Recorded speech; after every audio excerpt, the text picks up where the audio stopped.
యుద్ధం ఆపాలని నాకు ఎవరూ చెప్పలేదు. మే 9న అమెరికా ఉపాధ్యక్షుడు మాట్లాడారు. పాక్ భారీగా దాడికి సిద్ధమవుతుందని బెదిరించారు. అయితే అంతకంత బదులిస్తామని బుల్లెట్కు శతాగ్నితో సమాధానం ఇస్తామని స్పష్టంగా చెప్పాను. ఆపరేషన్ సింధూర్తో మన సామర్థ్యం ఏమిటో ప్రపంచం అంతటా తెలిసిందే. 22 నిమిషాల్లోనే ఉగ్ర స్థావరాలు ధ్వంసం చేశాం. స్థానిక దళాలపై నమ్మకంతో స్వేచ్ఛనిచ్చాం. చాలా దెబ్బతీశారు. ఇక చాలు అంటూ పాకిస్తాన్ కాళ్ళబేరానికి వచ్చింది. పాక్ ఎయిర్ బేస్లు ఇంకా ఐసీయూలో ఉన్నాయి. ప్రపంచమంతా భారత్కు మద్దతుగా నిలిచింది. కాంగ్రెస్ మాత్రం పాకిస్తాన్కు రిమోట్గా మారింది. వాళ్ళు రాజకీయాల లబ్ధి కోసం చేసిన ఆరోపణలు సైనిక దళాల ఆత్మస్థైర్యంపై ప్రభావం చూపాయి. ఆపరేషన్ సింధూర్పై చర్చకు లోక్సభలో ప్రధాని నరేంద్ర మోడీ సమాధానం చెప్పాడు. పహల్గాం ముష్కరులను మట్టు పెట్టాం.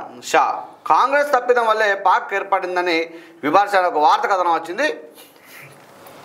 అయితే ఏం చెప్తున్నాడంటే మోదీ గారు అసలు వాస్తవానికి నేను యుద్ధం ఆపని ఎవరు నాకు చెప్పలేదు.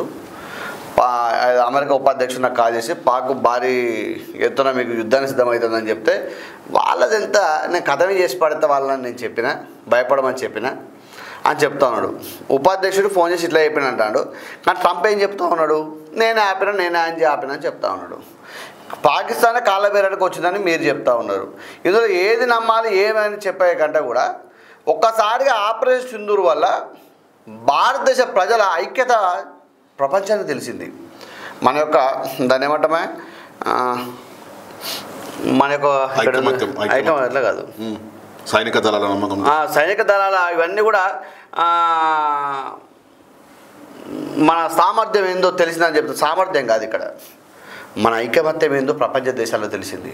మీరు గమనించండి మిత్రమా, ఆపరేషన్ సింధూర్ వల్ల సామర్థ్యం అనేది మన దేశ గొప్పతనం అది పక్కన పెడితే ఒక నిమిషం మన యొక్క ఐకమత్యం అనేది దేశానికి ప్రపంచ దేశాల్లో తెలిసింది. ప్రతి ఒక్క చిన్నపిల్లల కాడ నుంచి పెద్దవాళ్ళ వరకు కూడా అందరూ కూడా ఈ యొక్క ఆపరేషన్ సింధూర్కు మద్దతు ఇచ్చారు. అన్ని కులాల వారిగా మతాల వారిగా చిన్న నుంచి పెద్ద వరకు కూడా ఈ మద్దతు ఇవ్వడం జరిగింది. వాస్తవానికి దీనివల్లనే ప్రపంచానికి మనం ఒక గొప్ప స్థాయిలో ఉన్నామని చెప్పి అర్థమైంది. అంటే ఏ దేశానికైనా పక్కోడు మన మీద రాయేసినప్పుడు మన కుటుంబం అంతా ఐక్యత ఉన్నప్పుడు దానికి బలం అనేది ఏర్పడుతుంది. మన ఓడుగోడు గుంజుకుంటే ఉండదు కాబట్టి. కానీ ఇక్కడ ఏం జరిగింది, మనం బలంగా నిలబడ్డాం. అది ప్రపంచ దేశాలకు తెలిసింది. కాంగ్రెస్ మాత్రం పాకిస్తాన్కు రిమోట్గా మారింది.